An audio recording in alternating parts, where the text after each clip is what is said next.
Hello, I'm James Izimoha. Welcome to Africa News, where we bring you the latest updates from across the African continent. Let's see your headlines.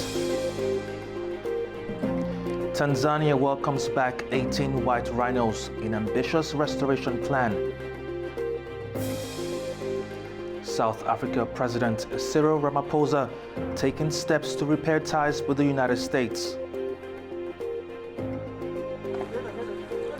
At least 68 killed and dozens more injured as U.S. strike hits Yemen camp holding African migrants.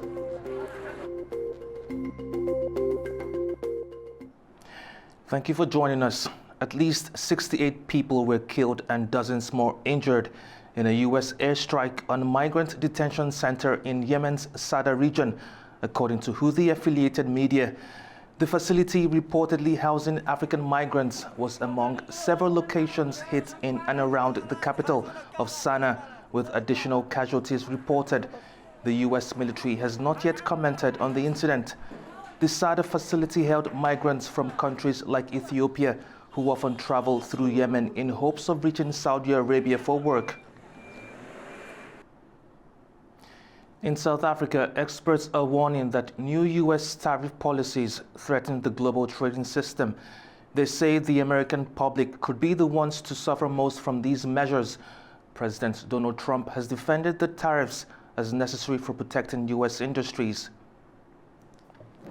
U.S. President Donald Trump's sweeping tariff moves, including a 10% minimum baseline tariff on all imports and even higher rates for China, have drawn international criticism. South African analysts argue the policies are protectionist, short-sighted, and damaging to both the global economy and American consumers. I think the international community needs to realize that the American administration wants to be the center of the universe.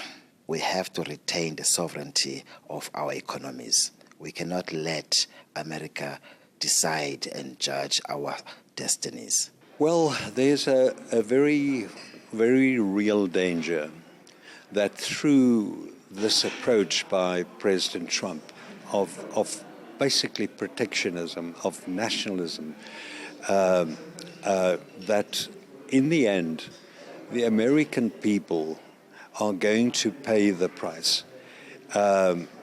It is short-sighted. It is unacceptable policy, and it runs against everything that free trade and what the World Trade Organization stands for. With global markets rattled and trade tensions rising, analysts fear the U.S. approach could set back decades of efforts toward open and fair international commerce. South African President Cyril Ramaphosa is taking steps to repair ties with the United States. Ramaphosa spoke with U.S. President Donald Trump before hosting Ukraine's Volodymyr Zelensky in Pretoria.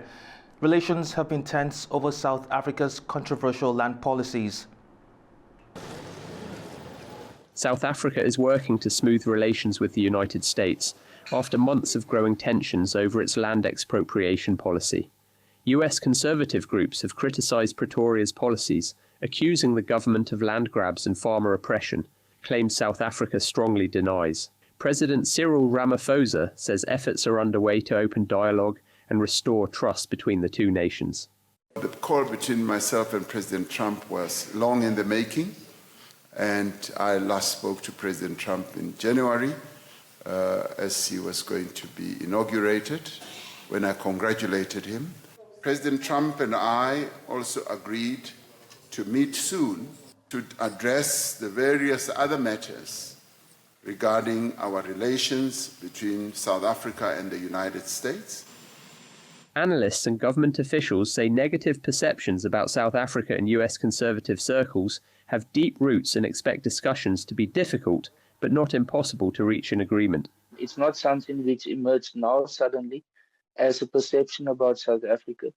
The conservative groups in South Africa did their homework for a long time about this and did try to influence key American persons.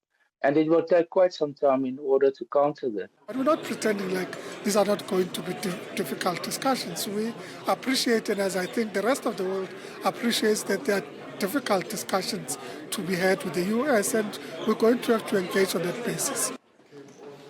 While Ramaphosa's outreach signals a diplomatic reset, experts caution that rebuilding South Africa's image in Washington could prove a slow and difficult process.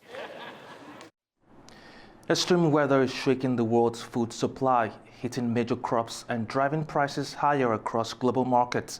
Leaders at the G20 Agricultural Working Group meeting in South Africa are pushing for urgent climate-smart solutions.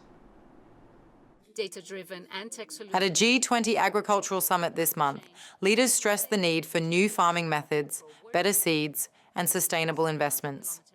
From drought-ravaged orange groves in Brazil to flooded farmland in South Africa, extreme weather is disrupting food production across the globe. Climate change is already reshaping the way food is grown, with rising costs hitting consumers and producers alike. That's according to scientists. In South Africa, farmers say adapting livestock breeds is key to surviving harsher conditions.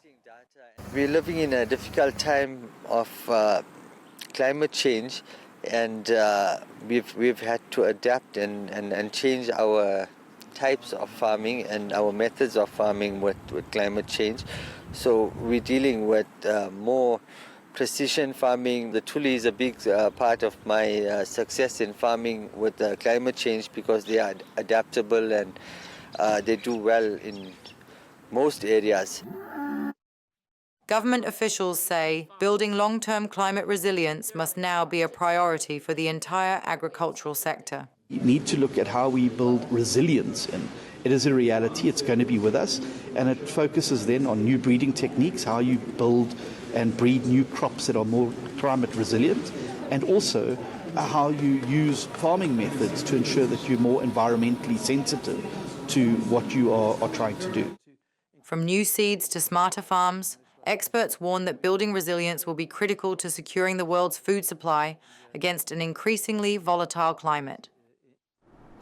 Tanzania is welcoming back white rhinos to its famous Ngorongoro Conservation Area. 18 rhinos have been moved from South Africa as part of an ambitious restoration plan. Conservationists say it's a major step in reviving a species devastated by poaching. A historic wildlife relocation is underway as 18 white rhinos from South Africa's Munywana Conservancy have been transported to Tanzania. The move aims to re-establish a viable white rhino population in the Ngorongoro Conservation Area, where the species had been wiped out by poaching decades ago. Experts say relocation is essential to prevent overcrowding, encourage breeding and safeguard the rhino's future. Translocation remains one of the most powerful tools available to conservationists to save species from extinction, especially large species like rhino. You know, they need large areas to grow and to be productive. And once their populations reach carrying capacity where they are, their productivity drops, and so you lose all the potential growth that you would have received had you been able to move animals out. The techniques that are needed to move rhinos have been refined a lot, and people are now have a very well-oiled mechanism, process, and they have the right machinery and equipment to do it. But having said that, I mean, a move of that size and of that distance is still challenging. I think we must realize that, you know, the animals have to be successful where they're going to for the project to be considered a success. So they must survive, they must ultimately breed and be productive. Then we can say it's a success. The successful transfer marks a hopeful chapter for white rhinos in Tanzania, but conservationists warn that sustained protection and anti-poaching efforts will be critical for the species to thrive long-term. In Sudan, at least 11 people were killed when a drone strike hit a displacement camp in River Nile State. Dozens more were injured and a key regional power station was destroyed. Authorities have blamed the paramilitary Rapid Support Forces for the attack. A drone strike on a camp for displaced people in River Nile State, Sudan, left 11 dead and at least 23 others injured, many of them children, according to officials. The attack comes amid ongoing conflict between Sudan's army and the Rapid Support Forces, whose months-long targeting of power stations has devastated the country's grid and worsened humanitarian conditions. Survivors describe the terrifying moment when the camp was struck. All 4 of them, my son, my cousin, my daughter's husband and 2 children, my cousin's children. The boy is 10 years old and the girl is about 2 years old. I picked her up and put her next to the boy. All 4 of them are dead. When the sparks flew and the ground caught fire, we ran away with our family. When we ran, we found this tent, Zohor's tent. May God have mercy on her. Zohor arrived a month ago with her 4 daughters. She was a nurse at Omdurman Hospital, and her daughters are also medical staff. I don't know their work exactly. I think they were nurses or something like that. Today, around 3 or 3:30 p.m., the drones came. The first drone strike came and landed right behind us. A quarter of an hour later, another one came. About 4 drone strikes. We decided to leave because the scene was very difficult. There were corpses, people who had been dismembered, and people in the hospital. As Sudan's civil war deepens, attacks on civilians are becoming more frequent, raising urgent fears about the safety of millions already displaced by the conflict. Well, that's all we have today on African News. Thank you for watching and stay tuned to A News.